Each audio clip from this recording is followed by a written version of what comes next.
حضرت امام حسین رضی اللہ تعالی عنہ جس ماحول میں پلے تھے، جس ماحول میں پرورش پائی تھی، جس ماحول میں رہے تھے، وہ پاکیزہ اور تقدس مآب ماحول تھا۔ اور یزید کبھی اطراف دمشق میں، کبھی غوطہ میں، کبھی الخزرہ محل میں، اور کبھی کہاں اور کبھی کہاں داد عیش دیتا رہا اور لہو و لعب کے اندر مصروف رہا، اور اس کی زندگی ان چیزوں سے عبارت تھی۔ وہ محرمات کو حلال قرار دیتا، شراب نوشی اس کی ہڈیوں میں رچی ہوئی تھی، اور شریعت بیضا کا مذاق اڑایا کرتا۔ اور حسین ابن علی رضی اللہ تعالی عنہ کی دوستیاں جن لوگوں سے تھی، وہ عبداللہ ابن عباس تھے، عبداللہ ابن عمر تھے، حضرت عبد الرحمن بن ابو بکر رضی اللہ تعالی عنہ تھے۔ یزید تو جوا کھیلتا رہا، یزید تو قمار بازی کرتا رہا، یزید تو شراب نوشی کرتا رہا، اور حسین ابن علی مسجد نبوی کے منبر میں حضور کے پہلوؤں میں بیٹھتے رہے۔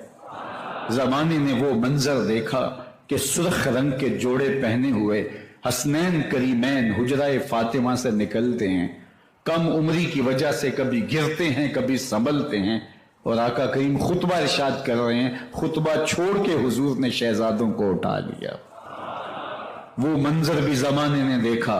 حضرت عبداللہ بن شداد کہتے ہیں کہ حضور سجدے میں تھے اور سجدہ اتنا طویل ہو گیا، ہمیں لگا یا تو وحی کا نزول ہو رہا ہے یا پھر اللہ کا حکم آ گیا اور اللہ کے محبوب کی روح قبض کر لی گئی۔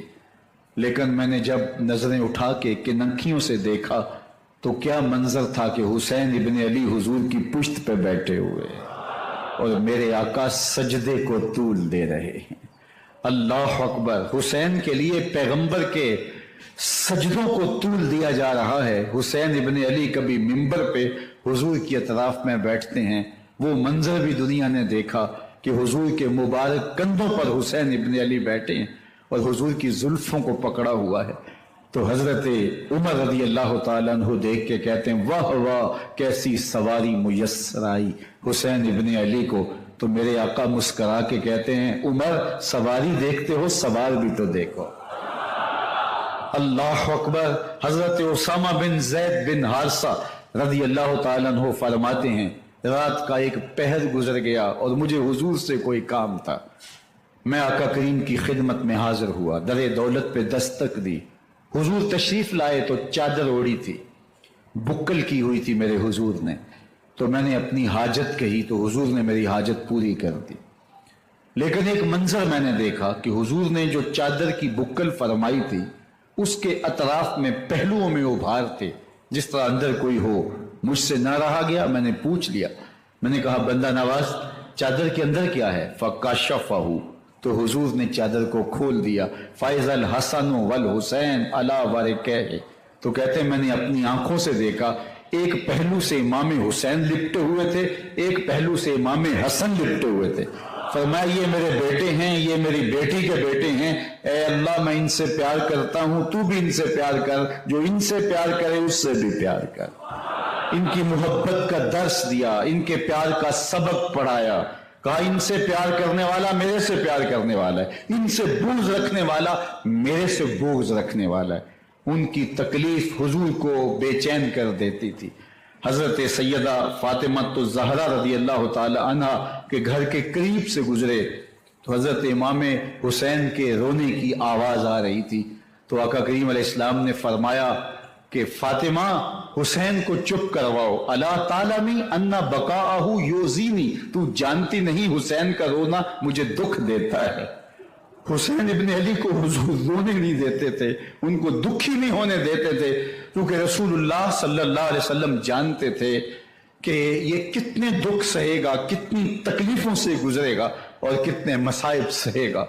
زمانے نے وہ گھڑیاں بھی دیکھی کہ حضرت حذیفہ بن یمان رضی اللہ تعالیٰ عنہ فرماتے ہیں کہ میں حضور کی خدمت میں نماز مغرب کی ادائیگی کے لیے حاضر ہوا، اور میں نے یہ اجازت خاص طور پہ اپنی ماں سے اس شرط پہ لی تھی کہ امی آپ مجھے اجازت دیں، میں حضور کی خدمت میں حاضر ہوتا ہوں مغرب کی نماز بھی ادا کروں گا اور پھر حضور سے عرض کروں گا حضور میرے لیے اور میری ماں کے لیے بخشش کی دعا کر دیجئے۔ ماں نے اس شرط پہ اجازت دے دی اور میں حضور کی خدمت میں آ گیا، نماز مغرب ادا کی، سلام پھرا تو میرے دل میں آرزو تھی میں حضور سے عرض کروں حضور میرے لیے اور میری ماں کے لیے مغفرت کی بخشش کی دعا کر دیں، لیکن حضور عبادات میں ذکر میں نوافل میں ایسے مشغول ہوئے کہ میں آرزو رکھنے کے باوجود بھی عرض نہ کر سکا۔ خیر نماز عشاء کا وقت ہوا، اذان پکاری گئی، حضور مصلی پہ آئے، نماز پڑھی، سلام پھرا تو میرے دل میں پھر خیال آیا کہ ماں سے ایک نماز کی چھٹی لی تھی، نمازیں بھی 2 ہو گئیں، ماں نے جاتے پوچھنا ہے حضور سے میرے لیے اور اپنے لیے مغفرت کی بخشش کی دعا کروائی تھی تو کیا جواب دوں گا؟ اور حضور اٹھے اور کاشانہ اقدس کی طرف چل دیے۔ اب میرے دل میں یہ خیال رہ کے آ رہا تھا کہ ماں کو کیا جواب دوں گا، میں تو حضور سے بخشش و مغفرت کی دعا کروا ہی نہیں سکا۔ جب حضور چل پڑے تو غیر ارادی طور پہ میں بھی حضور کے پیچھے چل پڑا، چلنے میں تھوڑی سی رفتار تیز ہو گئی جس سے قدموں کی آہٹ پیدا ہوئی، تو جب آواز پیدا ہوئی تو حضور نے رخ پھیرے بغیر فرمایا من ھذا، میرے پیچھے پیچھے کون آ رہا ہے؟ پھر خود ہی کہا حذیفہ تو نہیں؟ تو میرا دل دھڑک رہا تھا، قلت نعم، میں نے کہا جی حضور میں حذیفہ ہوں۔ فرمایا ما حاجتوں کا غفر اللہ لکا ولأمک، کیا کام ہے اللہ تجھے بھی بخش دے تیری ماں کو بھی بخش دے۔ اب جو کام تھا وہ جنبش لب سے پہلے ہی ہو گیا، یہاں تو لفظوں کا سہارا بھی نہیں لینا پڑتا، وہ بند لبوں کی بولیاں بھی سنتے ہیں۔ اقبال بولا ہے فروغت صبح آثار و ظہور، چشم تو بینی لائے ما فی الصدور، تیری نظر تو سینوں کے چھپے راز بھی دیکھتی ہے۔ تو کہا ما حاجتوں کا غفر اللہ لک ولأمک، اللہ تجھے بخش دے تیری ماں کی بھی مغفرت کر دے، کیا کام ہے؟ اب جو کام تھا وہ تو ہو گیا۔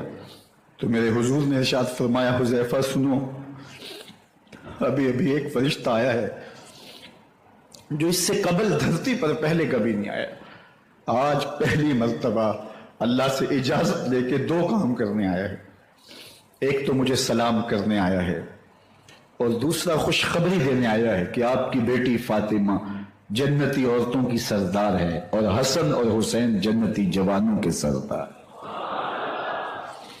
ایک طرف یزید ناپاک محسون کا پلیت بیٹا اور ایک طرف محمد عربی کا نواسا، فاطمہ کے دودھ کا اثر، علی المرتضیٰ کے خون کی تاثیر، رسول اللہ صلی اللہ علیہ وسلم کے کنوں پہ بیٹھنے والا۔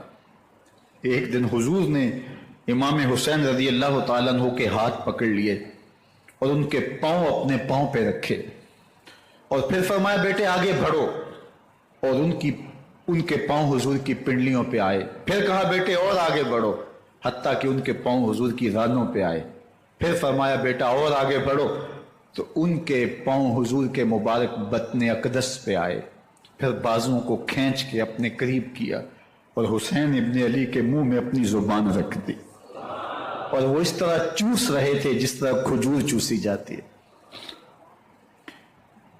تو اللہ کے محبوب علیہ السلام نے حسین ابن علی کو اپنی زبان کا لعاب دہن دے کر کے، وہ شیر رحمت دے کر کے، وہ کوثر و تسلیم سے پاکیزہ تر آب رحمت عطا کر کے ان کی ہمیشہ کے لیے پیاس بجھا دی، تاکہ کل کربلا کے تپتے ہوئے ریگزار میں حسین ابن علی کو پیاس کی شدت تنگ نہ کرے اور پائے استقلال میں لغزش نہ آنے پائے۔ ان نازوں سے پالے ہوئے حسین کو، ان محبتوں سے پالے ہوئے حسین ابن علی کو امتحان بھی اتنے بڑے درپیش تھے۔ یاری تیری سونا پر ازمیشاں تیریاں اگ، سونا پرکھیا جامدہ ہے نال اگاں دے لگ۔ جتنا بڑا شخص ہوتا ہے اتنی آزمائشیں بھی بڑی ہوتی ہیں۔ پیغمبر رحمت کی آغوش میں کھیلنے والا، حجرہ فاطمہ کا جانشین، مصلی رسول کا وارث، منبر رسول صلی اللہ علیہ وآلہ وسلم پر حضور کے مبارک پہلو اور گود میں بیٹھنے والا حسین، حضور کی زبان چوسنے والا حسین، حضور کے کندھوں پہ سواری کرنے والا حسین، آقا کریم علیہ الصلوۃ والسلام کے مبارک سجدے کی حالت کے اندر حضور کی پشت پہ کھیلنے والا حسین، جس حسین کا دروازہ مسجد نبوی کے اندر کھلتا تھا اور یزید کی کرتوتوں کے چشم دید گواہ تھے۔ یزید جب تخت نشین ہوتا ہے تو اسے یہ فکر ہوتی ہے کہ امام حسین عبداللہ بن زبیر، عبداللہ بن عمر، عبداللہ ابن عباس یہ میری بیعت کریں، اور وہ ولید بن عقبہ کو لکھتا ہے کہ ہر صورت میں ان کی بیعت لو، اور اگر بیعت نہ دیں تو سختی کرو۔ حضرت امام حسین رضی اللہ تعالی عنہ کو بلاوا آتا ہے کہ آپ کو دارالامارت میں گورنر ہاؤس میں بلایا جا رہا ہے، ولید بن عقبہ کا پیغام آپ کو پہنچتا ہے۔ آپ اس وقت فرماتے ہیں کہ اس وقت جو پیغام پہنچا ہے وہ کسی خطرے سے خالی نہیں ہے، تو کچھ سواروں کو ساتھ لیا، کہا تم دارالامارت کے باہر کھڑے رہنا، اگر میری آواز بلند ہوئی تو اندر آ جانا، ورنہ تم انتظار کرنا۔ آپ اندر گئے۔ ولید بن عقبہ نے مروان کو بھی بلایا تھا۔ مروان بن حکم یہ گورنر مکہ، گورنر مدینہ ولید سے پہلے رہ چکا ہے، تو اس نے مشورہ دیا کہ سختی کی جائے۔ خیر ولید بن عقبہ نے کہا کہ یہ خط ہے، حضرت امیر معاویہ کا انتقال ہو گیا اور یزید تخت نشین ہوا ہے، لہٰذا وہ آپ سے بیعت کا مطالبہ کرتا ہے۔ تو حضرت امام حسین رضی اللہ تعالیٰ عنہ نے فرمایا کہ میرے جیسا شخص یوں چھپ کے بیعت نہیں کر سکتا، اور آپ واپس پلٹے۔ مروان بن حکم نے ولید بن عقبہ کو کہا کہ یہ موقع ہے جانے نہ دیا جائے، اگر یہ نکل گئے تو دوبارہ تم قابو نہیں پا سکو گے، اور انہیں یہیں قتل کر دیا جائے۔ حضرت امام حسین رضی اللہ تعالیٰ عنہ نے یہ بات سن لی۔ کہتے ہیں حضرت امام حسین انہی قدموں کے بل واپس پلٹے اور مروان بن حکم سے مخاطب ہو کے کہا، مروان کیا بول رہا ہے؟ وہ خاموش ہو گیا۔ فرمایا تو جانتا نہیں ہم کون ہیں؟ آنا حسین ابن علی ابن ابی طالب، میں حسین ہوں، میں علی کا بیٹا ہوں، ہمارے گھر میں قرآن اترتا رہا ہے، وحی کا نزول ہوتا رہا ہے، وَيَزِيدُ بْنُ الْمُعَاوِيَةِ فَاسِقٌ فَاجِرٌ قَاتِلٌ نقش سے کھینچتا چلا جا رہا ہے۔ اور جب باب مکہ سے پیچھے جنت البقیع کے قریب سے گنبد خضرا نگاہوں سے اوجل ہونے لگا تو اعظم چشتی مرحوم نے کہا، جان بدن سے نکلتی ہے اعظم، جان بدن سے نکلتی ہے اعظم، کوئی آسان ہے مدینے سے جدا ہونا، کوئی آسان ہے مدینے سے جدا ہونا۔ یہ اس شخص کی کہانی ہے جو 10 دن 5 دن مہینہ 2 ماہ وہاں رہتا ہے اور پھر اس شہر کو چھوڑ کے آنا اس کے لیے آسان نہیں ہوتا۔ اور مجھے بتاؤ کہ حسین جو پیدا مدینے میں ہوا، جس کے گھر کا دروازہ مسجد نبوی کے اندر کھلتا تھا، جو مسجد نبوی کے اندر پرورش پا کے جوان ہوتا ہے اور مدینے کی گلیوں میں کھیلتا رہا، اس حسین ابن علی کے لیے مدینہ چھوڑنا، اور پھر وہ اس بات کا علم اور شعور رکھتے تھے کہ یہ آخری بار حضور کے در پہ حاضری ہے، دوبارہ اس شہر نور میں نہیں آ سکوں گا، تو کیا قیامت ہوگی اور کیا منظر ہوگا۔ محمد بن حنفیہ کے علاوہ خاندان نبوت کے جتنے لوگ تھے ان سب نے شہر مدینہ کو الوداع کہا، اور رات کے موقع میں مدینہ المنورہ کو، مسجد نبوی کو چھوڑ کر کے مکہ کی جانب عازم سفر ہوئے۔ 3 شعبان المعظم کو مکہ المکرمہ پہنچتے ہیں، ادھر کوفیوں کے خطوط آنے شروع ہو جاتے ہیں۔ حضرت امام حسین رضی اللہ تعالیٰ عنہ مسلم بن عقیل رضی اللہ تعالیٰ عنہ کو صورتحال معلوم کرنے کے لیے بھیج دیتے ہیں۔ 40,000 کوفی آپ کے ہاتھ پہ بیعت کر لیتے ہیں۔ ادھر 25 پیدل حج کرنے والے حضرت امام حسین 8 ذی الحج کو احرام باندھتے ہیں، لیکن آپ کو پتہ چلتا ہے کہ حاجیوں کے روپ میں قاتل چھپا دیے گئے، تو آپ اس احرام کو حج کی بجائے عمرے میں بدلتے ہیں اور کوفے کی جانب عازم سفر ہوتے ہیں۔ کائنات والو، ذرا سینے پہ ہاتھ رکھ کے دیکھو کہ یہ کتنا مشکل مرحلہ تھا۔ اس دین کی آبرو کو بچانے کے لیے حضرت امام حسین رضی اللہ تعالیٰ عنہ نے کتنا بڑا قدم اٹھایا۔ آپ کے بہی خواہ، دوست، احباب عبداللہ بن عمر یہ سارے روکتے ہیں۔ عبداللہ بن عباس کہتے ہیں حضرت نہ جائیے، الکوفی لا یوفی، کوفی کبھی وفا نہیں کرتے۔ آپ کے والد کو وہاں شہید کیا گیا، لیکن آپ ایک فرض کو نبھانے جا رہے ہیں۔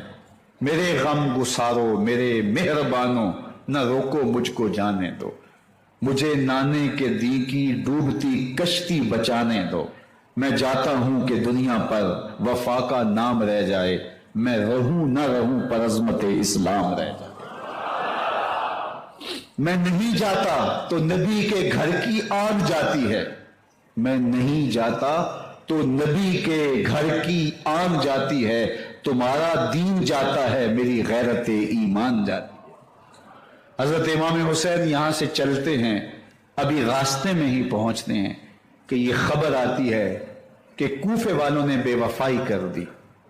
حضرت مسلم بن عقیل رضی اللہ تعالیٰ عنہ کو شہید کر دیا گیا، نعمان بن بشیر معزول کر دیے گئے، ابن مرجانہ ابن زیاد وہاں متعین کر دیا گیا جو سخت گیر شخص تھا، اور اس نے لوگوں کو ڈرایا، دمکایا، اور کوفے کے لوگوں کے دل بدل گئے اور وہ بیتیں توڑنے لگے۔ وہ منظر مسجد کوفہ کا کتنا دلگداز تھا۔ جب امام نماز کے لیے کھڑے ہوئے تو 40,000 لوگ آپ کے پیچھے تھا۔ جب سلام پھیرا اور امام نے دیکھا کہ پیچھے لوگ نہیں ہیں، پھر لوگوں نے اپنے دروازے بھی بند کر لیے۔ رات کی تنہائیاں ہیں اور حضرت مسلم بن عقیل کو کوئی پناہ دینے والا نہیں۔ لوگوں نے دروازے بند کر لیے کہ کہیں ہمارے گھر میں نہ آ جائیں اور ہم مشقت اور حکومتی جو ہے وہ تشدد کا شکار نہ ہوں۔ کتنا دردناک لمحہ ہے حضرت مسلم بن عقیل رضی اللہ تعالیٰ عنہ پہ، اور پھر حضرت مسلم بن عقیل بے دردی سے شہید کر دیے جاتے ہیں۔ آپ ابھی راستے میں ہیں، یہ ساری کہانی پہنچتی ہے کہ حضرت مسلم شہید کر دیے گئے اور بے دردی سے شہید کر دیے گئے۔ وہ جنہوں نے خط لکھے تھے کہ ہم آپ کے ساتھ ہیں اور ہم منتظر ہیں، چشم بڑا ہیں، آپ کے قدموں کی چاپ سننے کے لیے بےتاب ہیں، آج انہوں نے بیتیں توڑ دی۔ 40,000 کوفی منحرف ہو گئے۔ مسجد کوفہ کا وہ منظر کس قدر روح کو تڑپا دینے والا تھا۔ ہم پچھلے سال عصر اور مغرب کے درمیان جب کوفہ پہنچے تو سورج ڈوبنے کے قریب تھا۔ میں نے اپنی زندگی میں اتنا اداس موسم کہیں نہیں دیکھا جتنا اداس موسم کوفے میں دیکھا۔ ایسے لگتا تھا جس طرح کوفے کی آب و ہوا آج بھی شرمندہ ہے۔ جو مسلم بن عقیل اور خاندان نبوت کے ساتھ اہل کوفہ نے کیا، حضرت امام حسین رضی اللہ تعالیٰ عنہ کو ان کے بہی خواہوں نے، اعزاء نے، اقربا نے، دوستوں نے، آوان و انصار نے، ساتھیوں نے کہا کہ حضرت حالات یکسر تبدیل ہو گئے، اب ہمیں مراجعت کر جانی چاہیے، واپس پلٹ جانا چاہیے۔ تو حضرت امام حسین کافی سوچ بچار میں رہے، پھر اس کے بعد آپ نے فیصلہ کیا کہ ہم آگے بڑھیں گے۔ دوستوں نے کہا کہ حضرت اگر آپ آگے بڑھیں گے تو ہمیں لگتا ہے کہ وہ آپ کے ساتھ سلوک اچھا نہیں کریں گے اور آپ بچوں کے سامنے پیاس سے شہید کر دیے جائیں گے۔ تو حضرت امام حسین رضی اللہ تعالیٰ عنہ نے وہاں ایک خطبہ ارشاد فرمایا کہ لوگوں تم جو مجھے بتا رہے ہو مجھے اچھی طرح معلوم ہے، جو تم مجھے منظر پیش کر رہے ہو وہ میری نگاہوں میں ہے، اور جو کچھ ہونے والا ہے چشم تصور وہ منظر دیکھ رہی ہے۔ چونکہ حضرت امام حسین رضی اللہ تعالیٰ عنہ کی شہادت کی خبر حضرت امام حسین کے پیدا ہوتے ہی خاندان نبوت میں عام تھی، حضور علیہ الصلوۃ والسلام کو یہ بات جبریل امین نے آ کے بتائی تھی جب حسین ابن علی کے ساتھ حضور محبت کا اظہار کر رہے تھے، تو یہ جبریل امین نے آ کے کہا تھا حضور آپ کا یہ بیٹا ارض طف میں شہید کر دیا جائے گا، اور کربلا کی مٹی لا کے حضور کو دی اور ام سلمہ کو حضور نے عطا کر دی۔ حضرت ام سلمہ کہتی ہیں کہ ایک دن میں سوئی تو خواب دیکھا کہ حضور کے مبارک بال بکھرے ہوئے ہیں اور سخت پریشان ہیں، تو میں نے کہا کہ حضور آپ کی یہ کیا حالت ہے؟ وَبِيَدِهِ قَارُورَةٌ، اور حضور کے ہاتھ میں ایک شیشی ہے، فِيهَا دَمٌ، جس کے اندر خون ہے۔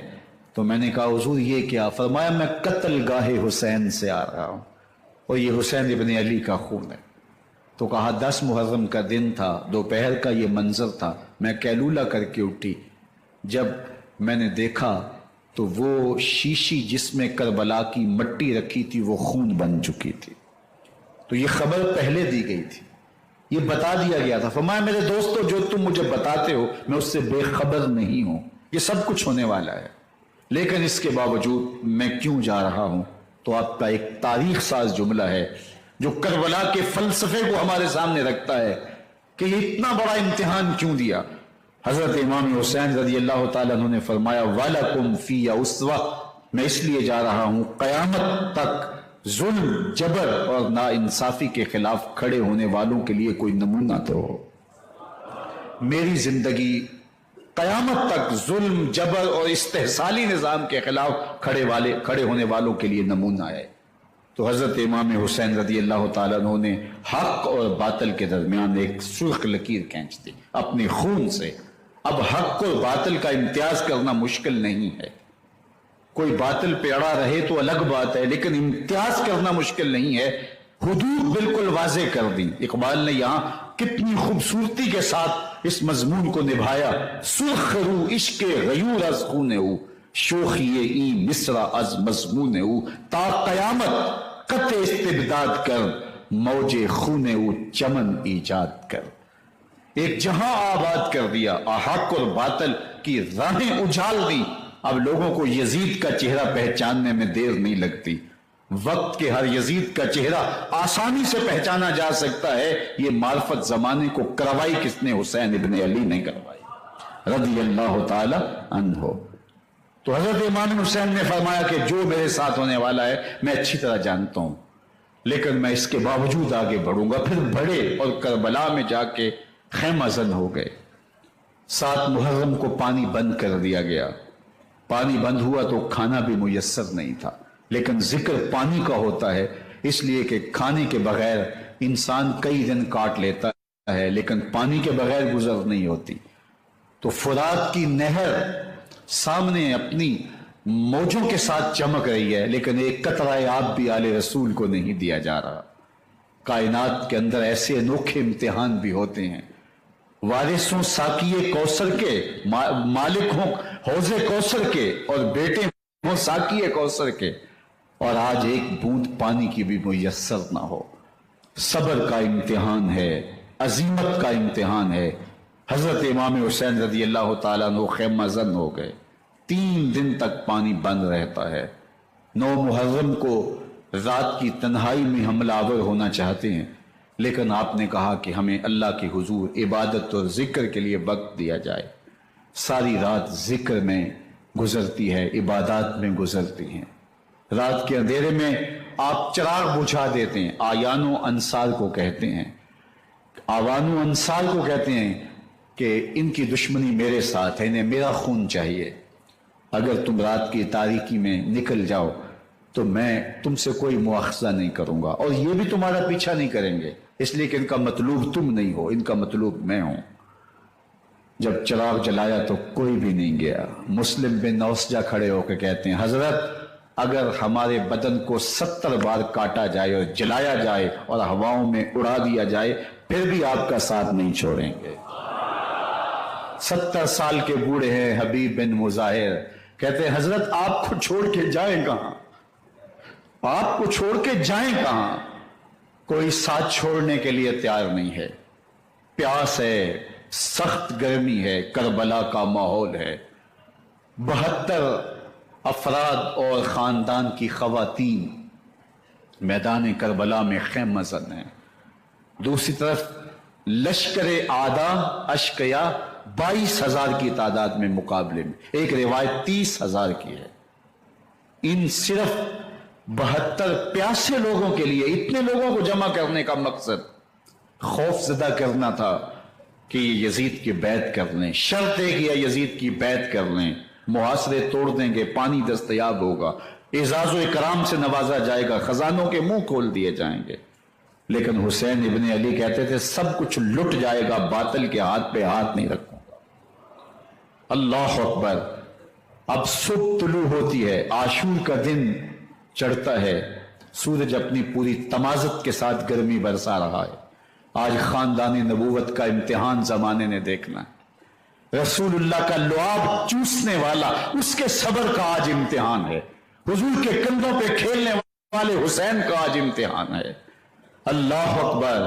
تیر چلتا ہے، حسین ابن علی تمام حجت کرتے ہیں، میں نے تمہارا کچھ نہیں بگاڑا، میں نے کسی کا خون نہیں کیا، میں نے کوئی زیادتی نہیں کی، میں تمہارے نبی کا نواسا ہوں، رسول اللہ صلی اللہ علیہ وآلہ وسلم کے کندھوں پہ کھیلتا رہا ہوں، حضور کا لعاب چوستا رہا ہوں، اور حضور نے میرے جو ہے وہ گلے کو اور میرے منہ کو بوسے دیے ہیں، میں بوسا گاہے رسول صلی اللہ علیہ وآلہ وسلم ہوں۔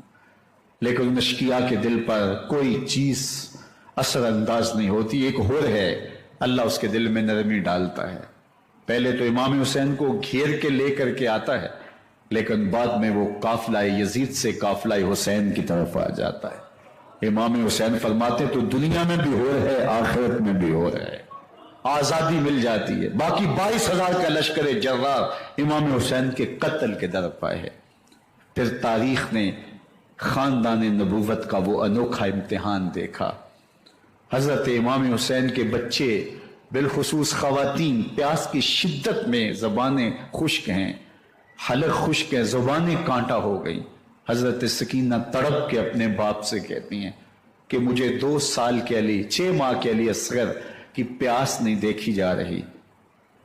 بچے کو ہاتھوں پہ اٹھاتے ہیں اور نہر فرات کے کنارے پہنچ کے فرماتے ہیں اشقیاء سے مخاطب ہو کے، تمہارا معاملہ میرے ساتھ ہے، اس 6 ماہ کے بچے نے تمہارا کچھ نہیں بگاڑا، اور چلو بھر کے اس کا حلق سیراب کرنا چاہتے ہیں۔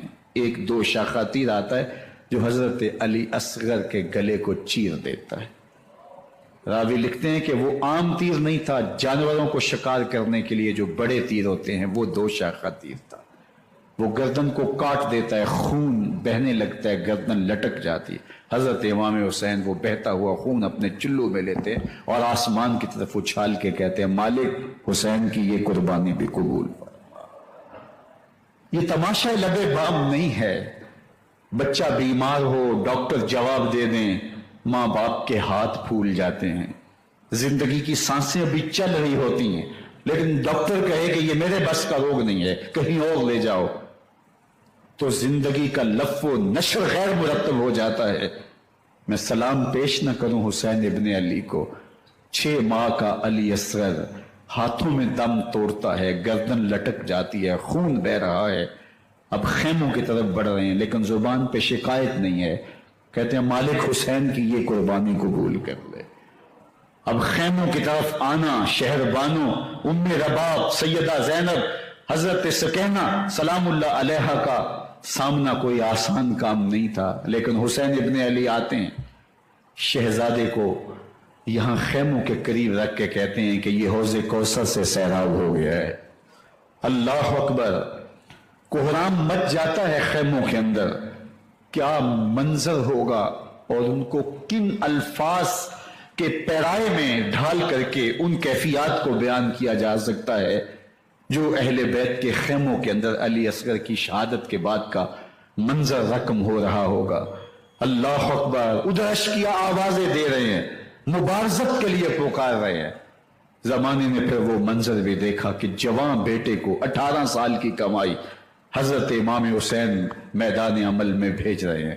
وہ علی اکبر جو حسین کا نور نظر ہے، آنکھوں کا قرار ہے، دل کی تسکین ہے، اور پھر حضرت علی اکبر جب گھوڑے کی زین سے فرش زمین پہ گرتے ہیں تو باپ کو آواز دیتے ہیں، اور حضرت امام حسین جو ہے وہ آگے جا کے بیٹے کی لاش اٹھاتے ہیں۔ اللہ اکبر، 18 سال کے بیٹے کی لاش کو کندھوں پہ اٹھا کے خیموں تک لاتے ہیں اور ہاتھ پھیلا کے کہتے ہیں مالک حسین کی یہ قربانی بھی قبول فرما لے۔ کبھی محمد قاسم بن حسن کی لاش اٹھا کے لاتے ہیں، کبھی اونو محمد کی لاشیں اٹھا کے لاتے ہیں، بھتیجوں کی، بھانجوں کی، بھائی عباس کے کٹے ہوئے بازو اور زخموں سے چھدا ہوا لاشا۔ کیا کیا قیامتیں تھیں جو اس کربلا کے ایک میدان کے اندر نہیں توڑی گئیں۔ حضرت امام حسین پر دکھ پہ دکھ، تکلیفوں پہ تکلیفیں، اب 71 لاشیں اٹھا کے خیموں تک پہنچا چکے، اور ادھر مبارزت کی دعوت دی جا رہی، آؤ میدان عمل میں آؤ، اب دیر کیوں کر رہے ہو؟ رسول اللہ کا حرم، رسول اللہ کی شہزادیاں جو پھولوں پہ پلی تھی، نازوں میں پلی تھی، وہ کلیاں جو شبنم کا بوجھ بھی گوارا نہیں کر سکتی تھی، آج مصیبتوں کے پہاڑ ٹوٹ گئے۔ حضرت امام حسین کبھی شہربانوں کو، کبھی ام رباب کو دلاسا دیتے ہیں، کبھی حضرت زینب کو کہتے ہیں۔ حضرت زینب کربلا کے اس میدان کے اندر بڑے حوصلے کے ساتھ اپنے بھائی کے ساتھ کھڑی رہی، اپنے 2 بیٹے راہ خدا میں پیش کیے، ان کی لاشیں وصول کی، لیکن زینب جس جرأت کے ساتھ، جس پامردی کے ساتھ اس سارے منظر کو حوصلے کے ساتھ سہتی رہی، وہ یقیناً حوصلہ سیدہ زینب سلام اللہ علیہا کا ہی ہے، لیکن یہ وہ منظر تھا کہ زینب کا دل بھی ڈول گیا جب حسین ابن علی گھوڑے پہ بیٹھنے لگے اور ان کو گھوڑے میں بٹھانے والا کوئی نہیں تھا، اور جو بھی سوار جاتا پھر واپس اس کی لاش ہی آتی اور حسین ابن علی لے کے آتے۔ آج حسین ابن علی جا رہے ہیں، زندگی کا سارا سرمایہ لٹ رہا ہے، حضرت زینب سلام اللہ علیہا سنبھل نہیں رہی۔ حضرت امام رضی اللہ تعالیٰ عنہ اٹھے اور آپ نے حضرت زینب کو صبر کی تلقین کی اور کہا کہ صبر ہی بہترین ذریعہ ہے اور اللہ کی قربت کا ایک بہترین سبب ہے، اور ان کو صبر کی تلقین کرتے ہوئے فرمایا کہ میرے بعد تم نے اس ذمہ داری کو سنبھالنا ہے اور ان مخدرات اسلام کی، ان شہزادیوں کے پردے کی تم نے حفاظت کرنی ہے۔ اور پھر گھوڑے کی زین کس کے امام حسین لشکر اشقیاء کی طرف بڑھتے ہیں۔ اب خیموں سے سسکیوں کی آواز آ رہی ہے، ان کا سردار، ان کا تاجدار آج سب کو چھوڑ کے کربلا کے میدان کی طرف بڑھ رہا ہے۔ جرم کیا کیا، قصور کیا کیا، اس نے کیا زیادتی کی کہ آج نیزوں اور انیوں کے مقابلے میں 22,000 کا لشکر حضرت امام حسین پہ ٹوٹ پڑتا ہے۔ آپ پھر تمام حجت کرتے ہیں میں نے کسی کو قتل نہیں کیا، خون ناحق نہیں بہایا، میرے خون کے درپے کیوں ہو، اپنی آخرت کیوں برباد کرتے ہو؟ تم جانتے نہیں میں کون ہوں، میں تمہارے نبی کا نواسا ہوں۔ لیکن ابن زیاد کہتا ہے مقابلے میں آؤ۔ پھر حضرت امام حسین رضی اللہ تعالیٰ عنہ مقابلے میں آتے ہیں، اور جب گھوڑے کو ایڑ لگا کے دشمن اشقیاء پہ ٹوٹتے ہیں تو پھر ایسا منظر ہوتا ہے کہ وہ بھیڑ بکریوں کی طرح آگے بھاگتے ہیں۔ 71 زخم کلیجے پہ لیے شجاعت کا یہ پیکر جب میدان میں آتا ہے، آواز آتی یہ کون ذی وقار ہے، بلا کا شاہ سوار ہے، لباس ہے پھٹا ہوا، غبار سے اٹا ہوا، تمام جسم نازنی چتا ہوا کٹا ہوا، یہ نبی کا نور عین ہے، یہ بال یقین ہو سکتا ہے، یہ حسین ابن علی رضی اللہ تعالیٰ عنہ۔ پھر چاند بادلوں میں گھر جاتا ہے، شامی غنڈے تیر برساتے ہیں، تلواروں سے آپ کے بدن پر ضربیں لگاتے ہیں اور نیزوں سے آپ کے بدن کو پرو دیتے ہیں۔ جب آپ کا پیراہن بعد میں اتارا گیا تو آپ کے پیراہن میں 122 سوراخ تیروں کے تھے، 33 زخم تلواروں کے اور 34 گھاؤ نیزوں کے تھے۔ جب گھوڑے کی زین سے فرش زمین پر آئے، بدن چھلنی تھا، زخم سے خون بہ رہا تھا، 3 دن کا پیاسا حسین، اللہ اکبر، بدن زخموں سے چور، 71 لاشیں کلیجے پہ لیے، مخدرات اسلام کے پردے کا خیال دل میں الگ ہے، لیکن گھوڑے کی زین سے جب فرش زمین پہ امام حسین آتے ہیں، زبان پہ ہائے نہیں، نالا و شیمن نہیں، چیخ و پکار نہیں، آتے ہی پیشانی سجدے میں رکھتے ہیں اور پکارتے ہیں اللہم ردن بے قضائکا و صبرن علی بلائکا تسلیمن لامرکا سبحان ربی العالی۔ مالک گھر لٹا کے، بچے لٹا کے، خاندان سب کچھ قربان کر کے، اپنے بدن کو زخموں سے چھلنے کروا کے، تیروں اور نیزوں کی انیوں سے اپنے آپ کو زخمی کروا کے تیرے حضور سر جھکا کے یہ اقرار کرتا ہوں کہ حسین تیری تقدیر پہ راضی ہے۔ مالک تو بھی بتا